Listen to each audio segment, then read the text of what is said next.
নমস্কার বন্ধুরা, আমি প্রণব। আপনারা দেখছেন মডেল নার্সারি বালিচক চ্যানেল, যে চ্যানেলের প্রত্যেকটি ভিডিও আপনার বাগানকে সুন্দর থেকে আরও সুন্দর করতে অবশ্যই সাহায্য করবে। আজকের ভিডিও যারা বাগানে ক্যামেলিয়া গাছ লাগাতে চান, এই মুহূর্তে ক্যামেলিয়ার চারা বিভিন্ন জায়গা থেকে সংগ্রহ করেছেন, তো তারা সেই ছোট্ট চারা কিভাবে লাগাবেন, কিভাবে লাগালে গাছ সুন্দর থাকবে, গাছের ক্ষেত্রে কোনো সমস্যা হবে না। যেভাবে আমি ক্যামেলিয়া গাছ রাখি এবং চারা লাগানোর জন্য আমার কাছে যে সমস্ত কাস্টমার ক্যামেলিয়া চারা নেন, আমি তাদেরকে এই পদ্ধতি অবলম্বন করতে বলি এবং ওনাদের গাছ যথেষ্ট ভালো থাকে। তো আজকে আর সময় নষ্ট না করে শুরু করছি যে ক্যামেলিয়া গাছ আপনি কিভাবে স্থাপন করবেন, অর্থাৎ টবে লাগাবেন। ক্যামেলিয়া গাছে কুড়ি আসার পর ফোটার আগেই কুড়ি কালো হয়ে চুঁয়ে যাওয়া, গাছ থেকে খসে পড়ে যাওয়া, ফুল না ফোটা, এই সমস্ত সমস্যাগুলোর সমাধান কিভাবে করবেন, আপনার বাগানে ক্যামেলিয়া সুন্দরভাবে ফুটবে, কোন পদ্ধতি অবলম্বন করলে, কী ধরনের যত্ন নিলে কুঁড়িগুলো শুকনো হবে না, খসে পড়ে যাবে না, এ সমস্ত কিছু বিশদভাবে জানতে গেলে আজকের এই ভিডিওটি কোনো রকম স্ক্রিপ্ট না করে সম্পূর্ণটি দেখুন।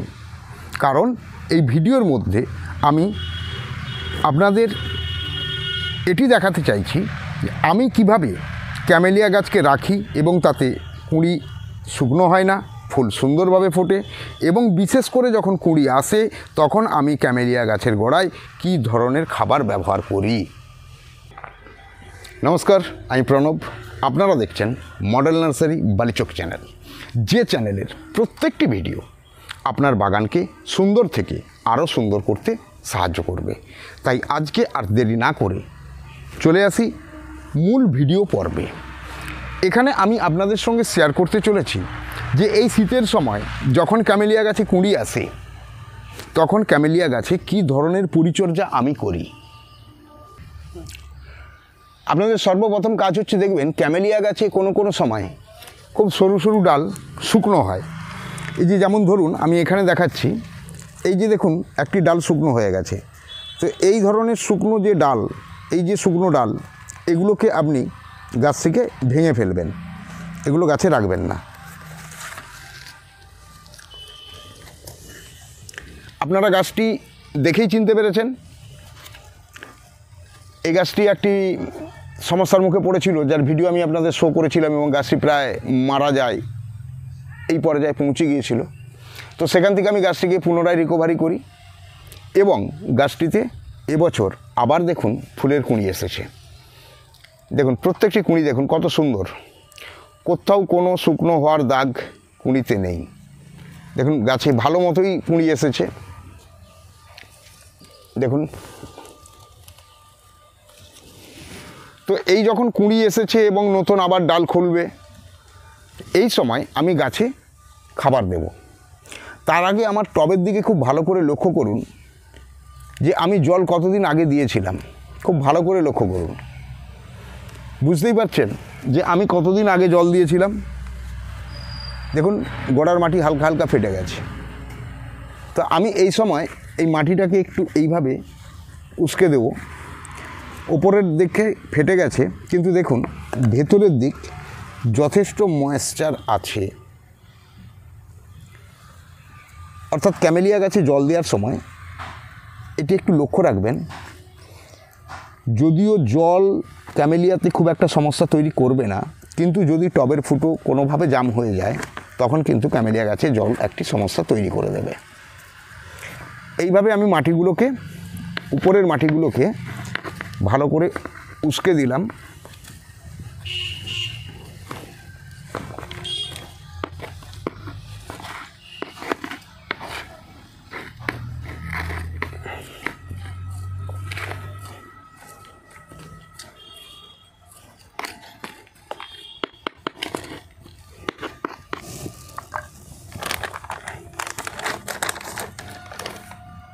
দশ ইঞ্চি 12 ইঞ্চি পটে আছে গাছ, তার জন্য আমি এখানে গাছের গোড়ায় আমি সর্বপ্রথম যেটি দেব সেটি হচ্ছে অর্গানিক ফার্টিলাইজার। অর্গানিক ফার্টিলাইজারের পরিমাণ কতটা দিচ্ছি, 100 গ্রাম অর্গানিক ফার্টিলাইজার আমি এই গাছের গোড়ায় ওপরে এইভাবে দিয়ে দিলাম। আপনারা 1 থেকে 150 গ্রাম দেবেন, তার বেশি দেওয়ার প্রয়োজন নেই।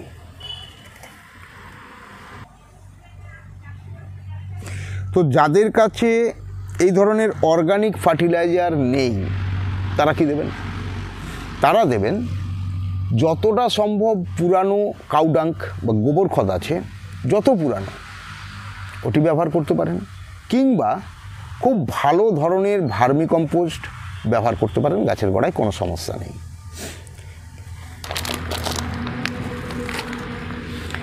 এরপর আমি জল দেব, এই গাছে ভিজিয়ে দেব, যাতে খুব বেশি পরিমাণে দেব না। এরপর বলি যেটা করতে হবে সেটা হচ্ছে এই খাবার দেওয়ার 15 দিন পর সর্ষের খোলকে পচাবেন 3 থেকে 4 দিন। পচানোর পর একদম জলের সঙ্গে পাতলা করে মিশিয়ে জাস্ট ফিকে ফিকে রং থাকবে এই গাছের গোড়ায় মাটিতে দেবেন। দ্বিতীয় যে কাজ সেটি হচ্ছে কি, এই যে কুঁড়ি এসেছে এখনও পর্যন্ত কুয়াশা সেভাবে হয়নি, এরপরে শুরু হবে প্রচণ্ডভাবে কুয়াশা। তো আপনার কাজ হবে প্রত্যেক দিন যখন কুয়াশা হবে, কুয়াশা হওয়ার পর সকালবেলা 7টা 8টার পর এইভাবে জল স্প্রে করে সমস্ত গাছকে ভালো করে ধুইয়ে দেবেন, না হলে কুঁড়িগুলো কিন্তু চুঁয়ে যাওয়ার সম্ভাবনা থাকবে। তো এই ব্যাপারটা খেয়াল রাখবেন।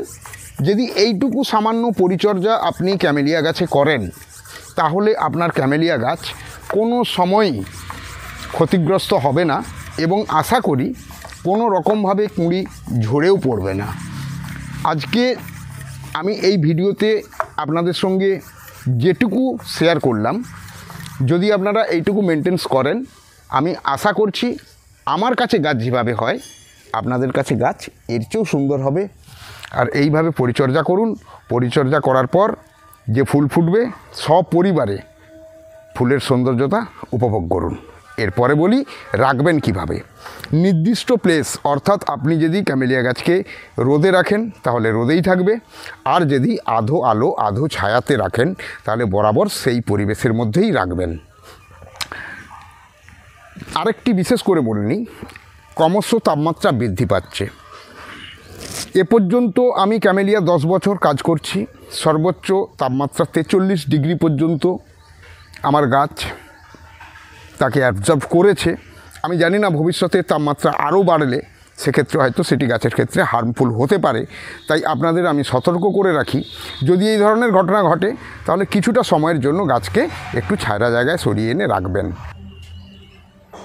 আমি সঠিক সময়ে এসে পৌঁছেছিলাম, নিজের চোখে দেখলাম, দেখে ভালোও লাগলো। খুব সুন্দর, কথা যেরকম কাজও সেই রকম। নিজেও আমি লাগিয়েছি, রেজাল্টও পেয়েছি। খুব ভালো, খুব আনন্দ লাগলো। এইটুকু বলে আমি আমার কথা শেষ করলাম। ধন্যবাদ সবাইকে। নিঃসন্দেহে নিতে পারেন ক্যামেলিয়া গাছের ফুলের চারা। হ্যাঁ, যাই হোক, উনি এসেছিলেন একদম সেই সময় যে সময় আমি বসে ভিডিও করছি। তো উনিও কিছু গাছ নিয়েছেন আমার কাছ থেকে। তো নেওয়ার পর উনি আজকে বলছেন যে আমি একদম সঠিক সময়ে এসে পৌঁছে গেছি এবং আমি সচক্ষে দেখতে পেলাম, দেখেও গেলাম। তো ওনাকে দেখে, জিনিসটি দেখে খুব ভালো লাগলো। তো যাই হোক ভিউয়ার্স, আপনারা সবাই এভাবেই আশা করি তৈরি করুন ক্যামেলিয়া গাছকে, তো ভালো হবে, নিঃসন্দেহে ভালো হবে। ওকে, চললাম, টাটা, বাই বাই।